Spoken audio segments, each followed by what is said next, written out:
설교 끝나면 우리 하덕신 선교사님 축도해 주시면 감사하겠습니다.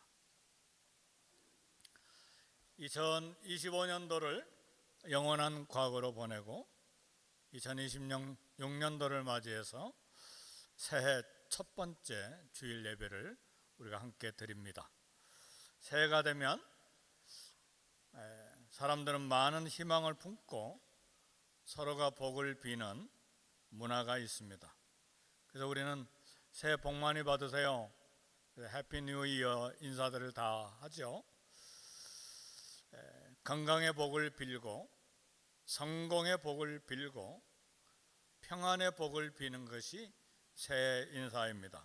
그래서 사람들은 오래 살고 정말 장수의 복을 빌어주고 돈을 많이 벌도록 복을 빌어주고 또 성공하라고 또 명예를 얻으라고 복을 빌어줍니다. 이와 같은 것들이 우리는 인사로 또 하나의 문화이고 컬처이기 때문에 복을 빌 수 있는데 이런 것들이 복이 될 수가 있습니다. 그러나 또 한번 생각해 보면 복이 아닐 수도 있어요. 왜냐하면 오래 산다고 반드시 복이 아닌 것은 우리 옛날 어른들이 그런 말씀 하시잖아요. 오래 살면 험한 일을 많이 만난다고. 그분들의 표현을 빌자면 오래 살면 욕도 많이 본다고 그러잖아요. 옛날 어른들이 그렇게 이야기를 하시죠. 부자가 되는 것을 복으로 생각하지만 또 부자가 다 복이 아닌 경우도 많습니다. 돈이 많아서 또 부패함으로 죄를 짓고 삶이 망가지고 또 가정도 또 망가지는 경우도 또 생기기 때문에 그렇습니다. 로또에 당첨이 돼서 몇백만 달러, 몇천만 달러 혹은 1억 달러가 넘게 로또에 당첨되는 경우도 있잖아요. 근데 이렇게 자료를 살펴보니까 그걸 잘 활용한 분들이 극소수예요. 90% 훨씬 넘게 많은 사람들이 갑자기 큰 돈이 생겼는데 대부분의 가정과 삶이 망가졌습니다. 신분이 높아져서 성공한 것 같지만 그 신분이 자신을 파괴하는 경우도 있습니다. 독일의 나치 히틀러는 큰 권세자가 됐지만 자신과 여러 나라에 재앙이 되었죠. 저 동유럽의 라트비아에 가니까요, 나치들이 물러난 지 오래됐고 러시아가 물러난 지 오래돼서 독립국가로 사는 데 라트비아에 가니까 거기 사람들의 얼굴이 어둡더라고요. 왜냐하면 독일 히틀러에게 상처받고 러시아에게 상처받아서 굉장히 예쁘고 잘생기고 정말 멋있는 사람들이 많은데 모두 다 얼굴이 어두워요. 그러니까 거대한 권력을 가졌다고 해서 다 성공이 아닙니다. 그것들이 진짜 복들이 다 돼야 되는데, 따라서 이 땅에서 기대하는 복들은 복일 수도 있고 복이 아닐 수도 있는 것입니다. 복을 가질 만한, 복을 다룰 만한 그런 인격과 성품 그리고 능력이 있어야죠. 창세기에는 분명히 우리 주님이 인류에게 명령하신 문화명령, 노동명령이 있어요. 다스리고 정복하라 말씀하셨잖아요. 노동이 기쁨이고 즐거움이고 우리에게 특권인데 다스리고 정복하라고 했지, 이런 만물, 자연, 그런 물질이 오히려 인간을 지배하고 오히려 인간을 다스리는 이 시대는 어떤 면에서 인간이 불순종하고 있는 것이고 저주일 수도 있습니다. 사랑하는 성도 여러분, 잘 다스릴 수 있기를 주의 이름으로 축복합니다. 우리는 무엇이든지 다스리고 정복해야지 돈이, 물질이, 세상 것들이 나를 다스리고 나를 정복해버리면 벌써 노예가 되는 거예요. 지금 AI 때문에 앞으로 로봇이 인간을 다스릴 것이라고 하는 그런 염려가 학자들 가운데 얼마나 많습니까? AI는요, 인간보다 지식을 수백 수만 배 더 빨리 배우고 습득하고 스스로 생존하는 능력까지 만들어가고 있어요. 그게 기계예요.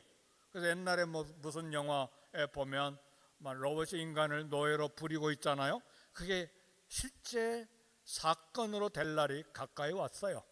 우리가 다스리고 정복해야 되는데 오히려 물질에게 우리가 다스림받고 정복되는 것이기 때문에 우리는 새해 2026년도에 복을 받기를 원하는데, 창세기부터 계시록까지 다 우리 복 받으라는 말씀이잖아요.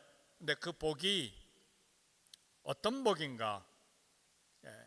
마음이 가난한 자는 복이 있나니 심령이 가난한 자는 복이 있나니 천국이 저희 것이며, 우리가 생각하는 이게 오복, 우리 한국에는 오복을 이야기하잖아요. 장수부터 시작해서 보는 거, 듣는 거, 말하는 거, 생각하는 거, 물질 모든 것들 다 복을 이야기하는데, 성경이 말하는 복은, 우리 주님이 생각하시는 복은 많이 닳습니다. 복 있는 사람은 악인의 죄를 좇지 아니하고 죄인에게로 서지 아니하며 오만한 자의 자리에 앉지 아니하고 오직 여호와의 율법을 즐거워하여 그 율법을 주야로 묵상하는 자로다. 그러니까 죄에 들어가지 않고 하나님 말씀이 즐거워서 밤낮으로 주야로 즐거워서 밤낮으로 묵상하는 사람, 어떤 복이 있는가? 시냇가에 심은 나무와 같아서 잎사귀가 마르지 않고 시절을 쫓아 과실을 맺고 그 행사가 다 형통하리로다. 아멘, 할렐루야.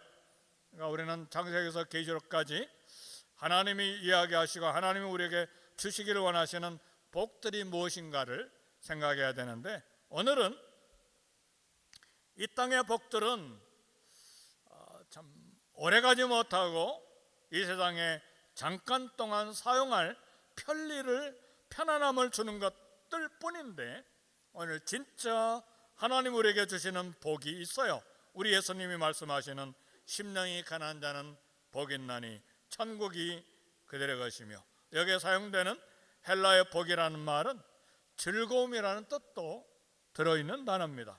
즐거움 가운데서 거룩한 즐거움, 영원한 즐거움을 가리키는 단어예요. 세상의 복은 복일 수도 있고 복이 아닐 수도 있고, 복인 것 같았는데 나중에 나를 무너뜨리게 만드는 그런 복이 아닌 것일 수도 있는데, 여기 우리 주님이 말씀하시는 복은 영원한 즐거움이에요. 거룩한 즐거움이에요. 변질되지 않는 복이에요. 이와 같이 거룩하고 신성하고 영원한 즐거움을 어떤 사람이 받을 것인가, 오늘 이 부분을 함께 생각하기를 원합니다. 갈릴리 바다 서북쪽에 가면 예수님의 두 번째 고향인 가버나움이라고 하는 도시가 나옵니다. 가버나움 도시는 지금은 도시가 형성되어 있지 못해요. 도시는 거대한데 도시 전체가 완전히 돌무덤이에요. 전쟁으로 지진으로 그 아름다운 대리석으로 만든 모든 건물들이 다 무너져서 박물관입니다. 거대한 도시가. 네, 그 갈릴리 바다 서북 쪽에 팔복산이 있는데, 그 팔복산에 올라가서 내려다보면 갈릴리 바다가 다 보여요. 갈릴리 호수가 큰 바다가 아니니까 조그만하니까 다 보이는데, 그곳에 팔복교회가 있어요. 예수님께서 가르치신 팔복을 기념한 교회예요. 우리 예수님이 갈릴리 호수 서북 쪽에 있는 이 팔복산에서 팔복을 말씀하셨어요.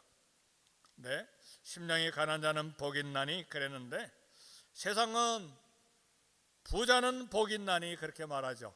우리 모두 다 그렇게 생각하잖아요. 부자는 복이 있나니 다 그렇게 생각하잖아요. 그래서 부자가 오면 그냥 마음이 쫄아들죠. 함부로 말도 못하고 위축되고 이렇게 쳐다보고 그러잖아요. 그런데 우리 주님은 반대로 가난한 자는 복이 있나니 그랬잖아요. 심령이 가난한 자는 복이 있나니 그렇게 말씀하셨어요. 여기 심령을 마음 혹은 성품으로 생각하면 좋을 것 같습니다. 이 말씀을 이해하기가 더 쉽습니다. 그렇다면 팔복은 그리스도인들이 갖춰야 될 8가지 마음, 8가지 성품을 말하는 것입니다. 주님이 말씀하신 8가지 성품을 다 받는다면 이보다 더 큰 복은 없을 것입니다. 우리 예수님께서 말씀하신 복받아 누릴 8가지 성품, 8가지 마음, 어떤 것입니까? 심령이 가난한 자, 애통하는 자, 온유한 자, 그리고 의에 줄이고 목마른 자, 긍휼히 여기는 자, 그리고 마음이 청결한 자, 화평케 하는 자, 의를 위해 핍박을 받는 자, 이런 사람들이 복받는 사람들이, 이런 마음, 이런 성품을 가지고 있는 사람들이 복을 받을 것이라고, 그리고 영원한 즐거움, 거룩한 즐거움에 복을 받을 것이라고 우리 예수님이 말씀하셨습니다. 그래서 오늘 새해 첫 주일에는 첫 번째 복, 마음이 가난한 자로 은혜 받기를 원합니다. 사실은 마음이 가난할 때 죄를 애통할 줄 압니다. 이거 가난한 마음이에요. 당신 죄 지었어. 당신은 안 지었어? 나는 그거와 상관없어. 나는 죄인 아니야. 가난한 마음이 아니죠. 가난한 마음은 자기 죄를 애통할 줄 알고, 마음이 가난할 때 온유한 사람이 되고, 마음이 가난할 때 의에 줄이고 목마르고, 마음이 가난한 사람이 될 때 남을 긍휼히 여기는 사람이 되죠. 마음이 가난할 때 화평케 하는 사람, 마음이 가난할 때 청결한 마음을 맑은 사람이 되는 것입니다. 심령이 가난한 사람이 될 때 의를 위해 핍박을 받고 참을 수도 있는 것입니다. 이 8가지 성품을 다 합치면 우리 예수 그리스도의 성품이 됩니다. 그렇다면 참된 복은 우리의 성품이, 우리 마음이 예수님의 성품을 담는 데서 참된 복이 오는 것입니다. 첫 번째로 심령이 가난한 자, 이 말씀의 뜻을 생각하기를 원합니다. 가난한 마음은 하나님 앞에서 자신의 죄와 무능력을 발견하는 데서 시작이 됩니다. 하나님의 거룩과 영광을 보면서 내가 심판의 대상인 이 자신의 모습을 깨닫는 것이 가난한 마음이에요. 다른 말로 말하면 거룩하신 하나님 앞에서 깨어진 마음, 가난한 마음이에요. 구약에 이런 마음을 가진 사람이 있었는데 출애굽 지도자인 모세예요. 모세는 살인자였어요. 도망자였어요. 메마른 광야에서 40년을 살았던 사람이에요. 광야에서 모세는 목동을 해서 나는 아무것도 아니다 하는 걸 깨달았어요. 과거 40년 전에는 40살일 때 내가 이집트 왕자로서 내 민족을 구원해내리라, 나를 봐라, 그렇게 소리치다가 애굽 사람 쳐서 살인자가 됐잖아요. 광야 40년을 지나는 동안에 목동으로서 나는 아무것도 아니다. 모세가 호렙산에서 하나님의 음성을 들었어요. 내 백성 이스라엘을, 내 백성을 이집트에서 구해내라. 모세는 나는 아닙니다. 5번이나 하나님의 부르심을 거절했어요. 하나님께서 지팡이가 뱀이 되는 기적을 보여주시고, 손이 한센병에 걸렸다가 고침받는 그런 능력을 주셨어요. 이런 기적을 보여주셨는데도 모세는 못하겠다고 5번이나 거절했어요. 이건 겸손한 모세의 마음이 아니라 인간으로서 한계를 느낀 거예요. 능력의 한계, 자기 인격의 한계, 소명을 감당할 한계, 하나님 앞에서 철저한 죄인임을 깨달은 나는 아무것도 아닙니다를 처절하게 깨달은 가난한 마음이에요. 사랑하는 성도 여러분, 신약에서도 베드로도 가난한 마음을 주님 앞에서 깊게 고백한 적이 있죠. 밤새도록 고기 한 마리 잡지 못한 베드로에게 우리 예수님이 깊은 곳에 가서 그물을 던지라고 했을 때 순종함으로 그물이 찢어질 만큼 많은 고기를 잡는 기적을 체험했어요. 요즘으로 말하면 막 어마어마한, 우리 브라질에서도 그런 이야기 듣고 이 자바시장에 계셨던 우리 성도님들 이야기도 들어봤는데, 막 상파울에서 제가 많이 들었던 이야기는 돈을 너무 많이 벌어가지고 셀 틈도 없어 자루에다가 막 계속 쏟아져 막 넣어가지고 밤에 집에 와가지고 그거 세는데 밤잠 못 잤다고 그래요. 그러니까 막 이런 어마어마한 돈을 벌었는데, 베드로가 이 기적을 체험했을 때 뜻밖에도 주님 나를 떠나서서 나는 죄인입니다, 이 거룩함을 경험하고 체험하고 거룩함에, 하나님의 거룩함에 접촉되었을 때 경건한 두려움이 생기는 거예요. 이게 가난한 마음이에요. 하나님의 거룩과 영광을 보고 자기는 아무것도 아니라고 고백한 태도예요. 하나님은 남보다 자기가 우월하다고 이웃을 비난하는 사람 제일 싫어하세요. 항상 겸손해야 돼요. 우리는 비록 예수 그리스도의 피로 죄 용서함을 받고 하나님의 가족이 되어 하나님의 자녀가 된 그런 의로운 사람이지만, 동시에 육체를 가지고 있어서 죄성이 있기 때문에 죄인으로 이 땅을 살아가요. 의인이면서도 죄인이, 이 두 가지 이중 신분이 우리에게 있어요. 그러니까 하나님의 자녀로서 당당한 그런 권리도 생각해야 되지만 또 죄를 짓고 살잖아요. 그러니까 겸손해야 돼요. 이게 가난한 마음이죠. 가난한 마음은 하나님 앞에 단순한 마음을 갖는 것입니다. 하나님 앞에서 자기는 자랑할 것도 주장할 것도 없는 존재임을 깨달아야 돼요. 내 학력이 이렇고 내가 이런 걸 소유했고 내가 미국에 와서 아메리칸 드림을 성취한 이렇게 위대한 사람입니다. 가난한 마음이 아니에요. 자기 자랑이에요. 가난한 마음은 단순한 마음이고 영원해요. 복잡하지 않고 단순하고 깨끗한 마음이에요. 가난한 마음에서 진실하고 단순한 그리스도인의 경건한 생활이 시작이 됩니다. 저는요, 미국에 유학 와가지고 학위를 마치고요, 내가 학위를 땄다, 이제는 선교제 돌아가면 대단한 역사를 일으킬 거다, 그런 마음으로 선교제 갔다가요, 낭떠러지게 완전히 꼬그라졌어요. 하나님이 느껴지지가 않았어요. 그 두려움과 공포라고 하는 건요, 언젠가도 설교했지만, 물론 신학에서는 이걸 아이솔레이션이라고 말해요. 고립이라고도 이야기를 해요. 그 공포는요, 어마어마한 공포였어요.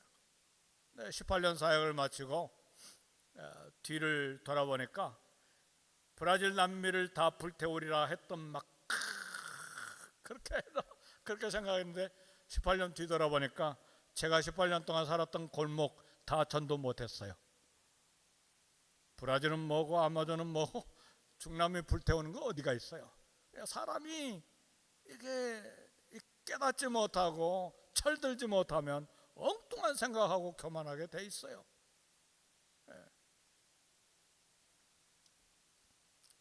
두 사람이 성전에 올라가서 기도하는 모습 통해서 우리 예수님은 가난한 마음을 교훈했어요. 바리새인이 성전에 들어와서 얼굴을 들고 뻣뻣하게 서서 자신만만하게 그런 기도를 했어요. 하나님이여, 나는 다른 사람의 물건을 빼앗는 일도 없고 불이나 간음하지 않았고 이 세리와도 같지 않음을 감사합니다. 나는 금식도 하고 11조를 드립니다. 세리는 성전에 들어왔지만 얼굴도 들지 못하고 가슴을 치며 하나님 나를 불쌍히 여기소서, 나는 죄인으로서이다.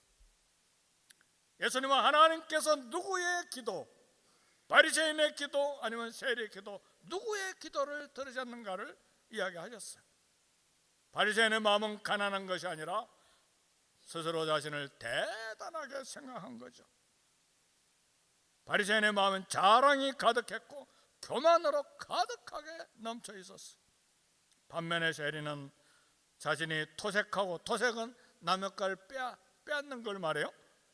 자신이 토색했고 불의를 행한 죄인임을 깨달은 사람이에요.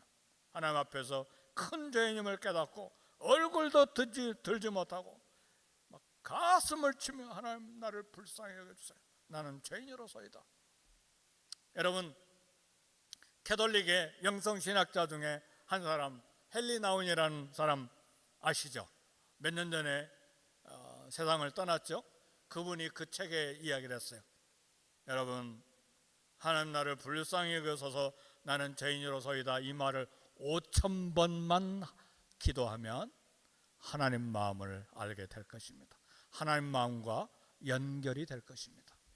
뭐 숫자 5,000번을 했다고, 뭐 주문처럼 했다고 하나님 마음과 연결되는 건 아니지만 그 말에는 굉장한 의미가 있는 것이죠. 우리 모두가 다 불쌍히 여김을 받아야 될 죄인이라는 사실이죠. 거기에 은혜가 흘러가기 시작하고 하나님을 만나는 길이 열리게 되는 것입니다. 세리처럼 죄인인 줄을 깨달은 마음이 가난한 성품의 사람입니다. 베드로전서 5장 5절, 하나님은 교만한 자를 대적하시고 겸손한 자들에게 은혜를 주신다고 했어요. 마음이 부한 자는 교만한 자요, 마음이 가난한 자가 겸손한 사람인데, 그러나 누구든지 저를 비롯해서 우리 모두 이 교만의 죄를 짓지 않기가 대단히 어려워요. 조금만 잘한 거 있으면 자랑하고 싶어 하잖아요. 저 산호대에서 갑자기 잘 연락도 안 오는 선교사님이 막 반갑게 전화를 하고 막 그래요. 웬일인가 이분이, 별로 말씀도 없는데. 근데 마지막에 목사님, 우리 아들이 하버드 합격했어요. 그거 이야기하려고 전화하신 거예요. 이해는 되죠? 대단하죠? 우리 마음속에 늘 이런 마음이 있다, 그 말이죠. 하나님의 은혜를 생각하기 이전에 좀 자랑하고 싶어하는 마음, 가난한 마음보다 이런 교만한 마음이 우리를 늘 지배하는 것이 우리의 연약함입니다. 옛말에 사람은 저 잘난 셈에 산다는 말이 있죠. 쉬운 말인데 그게 무슨 말입니까? 모두가 다 교만하다는 말이죠. 그러니까 가난한 마음이 되는 길이 있는가? 어떻게 하면 우리 마음속에 있는 교만을 제거하고 하나님과 사람 앞에 겸손의 길을 걸어갈 수 있는가? 가난한 마음은 날마다 하나님의 은혜, 하나님의 긍휼을 진실로 온 마음으로 삶으로 의존하는 삶에서 이 가난한 마음이 우리와 가까이 하게 되는 것입니다. 하나님 앞에 깨져서 자신이 아무것도 아니라는 사실을 깨닫는 순간 가난한 마음이 시작이 돼요. 당신 아무것도 아니야, 그러면 우리 막 버럭 화를 내잖아요. 오늘 한번 시험해 보세요. 당신 아무것도 아니야, 쓸모없는 인간이야. 근데 그게 참 우리를 대단히 분노하게 만들죠. 예의 없는 말이기도 하죠. 그러나 실제로 의인은 없나니 하나도 없어요. 만물보다 심히 부패하고 타락한 게 인간의 마음이잖아요. 그렇잖아요. 그래서 바울은 뭐라고 고백합니까? 원하는 바 선은 행치 아니하고 도리어 원치 아니하는 바 악을 행하는도다. 이 사망의 몸에서 누가 나를 건져내라. 난 죄인 중에 괴수라. 당신은 아무것도 아니요. 그것보다 더 엄청난 고백이잖아요. 이런 내 영혼의 갈증과 현실을 깨닫고 인정할 때에 가난한 마음이 되는 것입니다. 주님을 의지하지 않고는 한순간도 숨 쉴 수 없는 절박한 마음이 가난한 마음이에요. 그래서 저와 여러분들이 예수 그리스도의 피로 구원받은 하나님의 거룩한 자녀요, 하나님의 가족이 되었고 의인이 되었고 천국의 시민권이 보장되어 있는 존귀한 하나님의 사람들이지만, 그러나 하나님이 가끔 우리 삶에 절벽을 갖다 놓으시는 경우가 있어요. 한계를 깨달으라는 말이에요. 절벽 속에서 겸손하는 말이에요. 건널 수 없는 강, 건널 수 없는 사막, 뛰어넘을 수 없는 절벽, 인격의 한계, 지식의 한계, 미국 이민 생활에 살 수 있는 능력의 한계, 모든 벽들이 나에게 있는 건 하나님 우리를 채찍질하시기 위한 것이 아니라 너 자신을 알라예요. 이건 그리스의 철학자의 이야기가 아니라 실제로 하나님 우리에게 들려주시는 음성은 너 자신이 누구냐? 죄인임을 깨달아 알라는 말이에요. 그리스도를 의지하지 않으면 아무것도 아닌 걸 깨달아 알라는 말씀이죠. 인격도 성품도 준비되지 못했는데 교만하면 누가 환영하겠습니까? 우리는 이런 한계와 절벽과 절망을 느끼면 신속하게 겸손함으로 하나님을 찾아야 돼요. 방 한쪽 구석에 가서 이렇게 재주도 없고 쓸모없는 인간이구나 하고 자학하는 것이 아니라 오히려 거기에 하나님을 만나는 길이 있음을 알고 자신은 신분을 깨달아 알아야죠. 언젠가도 말씀드렸지만 제가 가르쳤던 고등부 학생 중에 하나가 대학 시험을 쳤는데 자기가 원하는 학교에 합격하지 못하니까 3번이나 쳤는데 계속 떨어진 거예요. 제가 볼 때 합격한 학교도 연대 합격했으니까 대단한 건데 막 이 바보 하고 막 머리를 벽에다가 막 부딪힌 그런 학생이 있었어요. 사랑하는 성도 여러분, 하나님과 사람 앞에서 겸손한 마음을 가질 수 있는 길을 생각해야 됩니다. 첫 번째, 그리스도인들은 청지기임을 깊이 깨달아야 돼요. 만물을 창조하신 창조주이신 하나님, 그분이 우리의 소유주요 주권자가 되십니다. 우리 사람은 세상에서 무엇인가 내 것이라고 말하지만 내 소유가 아니에요. 하나님의 소유인데 내가 하나님의 소유를 대신 맡아서 사용하는 것뿐이에요. 우리는 청지기예요. 맡아 가진 것을 하나님께 돌려드릴 때가 옵니다. 언제? 다 돌려드려요. 하나도 남김없이 다 돌려드려요. 그때가 언제입니까? 호흡이 끊어지고 세상을 떠날 때예요. 맡아 가진 거 다 돌려드리는 거예요. 하나님께. 남의 것을 맡았으면 반드시 맡긴 것 주인과 결산할 때가 오는 법이죠. 고린도전서 4장 7절 바울은 말합니다. 너에게 있는 것 중에 받지 아니한 것이 무엇이냐? 다 받은 것인데 받지 않는 것처럼 왜 자랑하느냐? 이게 고린도 교인들을 향해서 바울이 이야기하는 것입니다. 재능이 있습니까? 하나님 주신 재능이에요. 학식이 있습니까? 하나님 주신 학식이에요. 재물이 있어 자랑합니까? 그 자랑의 재물도 하나님께서 주신 것입니다. 이 모든 것들을 다 내놓을 때가 있어요. 하나도 남김없이 다 내놓을 때가 있어요. 우리가 세상을 떠날 때나 우리 주님께서 결산하러 오실 때이죠. 이 청지기 진리를 깨달으면 재능, 학식, 재물 있어도 겸손해지죠.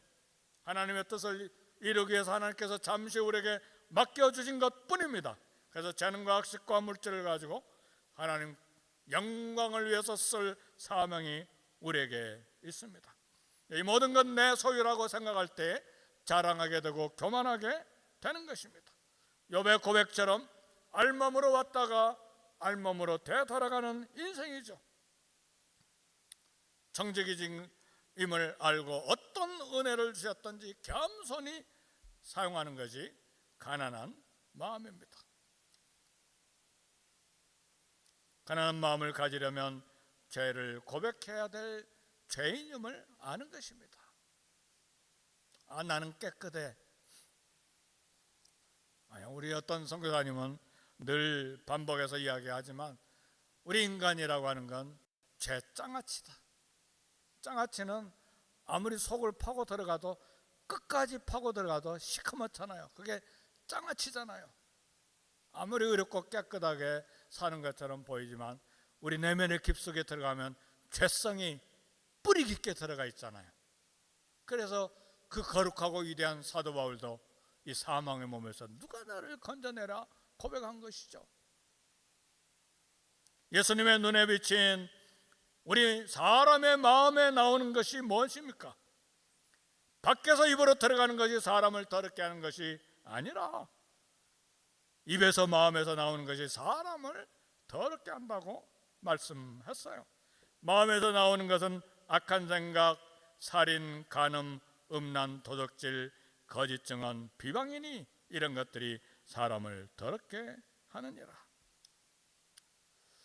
이처럼 자기 죄를 깨닫고 가난한 마음이 된 사람에게 복이 있나니 천국이 저희 것임이니라. 예수님의 가난한 마음을 우리는 본받아야 됩니다. 가난한 마음을 완벽하게 가지고 계신 한 분이 우리 예수님이에요. 빌립보서 2장 5절 8절 보니까 너희 안에 이 마음을 품어라 곧 그리스도 예수의 마음이니 그는 근본 하나님의 본체시나 하나님과 동등됨을 취할 것으로 여기지 아니하시고 오히려 자기를 비워 종의 형체를 가지사 사람들과 같이 되셨고 사람의 모양으로 나타나사 자기를 낮추시고 죽기까지 복종하셨으니 그 십자가에 죽으심이라. 이 말씀을 통해 우리는 인간이 되신 하나님의 겸손을 봅니다. 이 마음이 예수님의 마음이요 하나님의 아들이지만 사람의 아들로 낮아지신 우리 예수님, 그리고 자기를 비우고 종의 모습으로 겸손하여 죽기까지 복종하신 예수님이 바로 가난한 마음의 전부입니다. 자기 뜻과 자기 계획을 포기하시고 순종하신 예수님의 모습에서 우리는 가난한 마음이 무엇인지 배울 수가 있고 지혜를 얻을 수가 있습니다. 우리 예수님 꿈과 비전이 왜 없었겠어요? 그러나 그런 꿈과 비전과 개인의 삶의 목표를 다 내려놓으시고 우리 아버지께 순종하시고 저와 여러분을 위해 십자가에 몸이 찢기시고 피를 흘리심으로 삶을 다 들이셨습니다. 이것이 예수님의 가난한 마음입니다. 새 2026년에 하나님과 사람 앞에서 가난한 마음 갖기를 소원하고 걸어갈 수 있기를 바랍니다. 가난한 마음, 겸손한 성품으로 복을 받아 천국을 얻기를 제 이름으로 축복합니다. 우리 말씀 생각하시면서 1, 2분간 통성으로 기도하겠습니다. 하나님 아버지 감사합니다. 주님, 2026년도 새해 첫 주일 예배를 드리며 마음이 가난한 자의 복을 가지고 말씀을 나눴습니다. 하나님 앞에서 우리 자신이 누구인지를 깨닫고 예수님 마음을 본받아 이 땅을 걸어가는 새해가 되게 해 주셔서 하늘의 복, 팔복을 받아 누리는 우리 모든 성도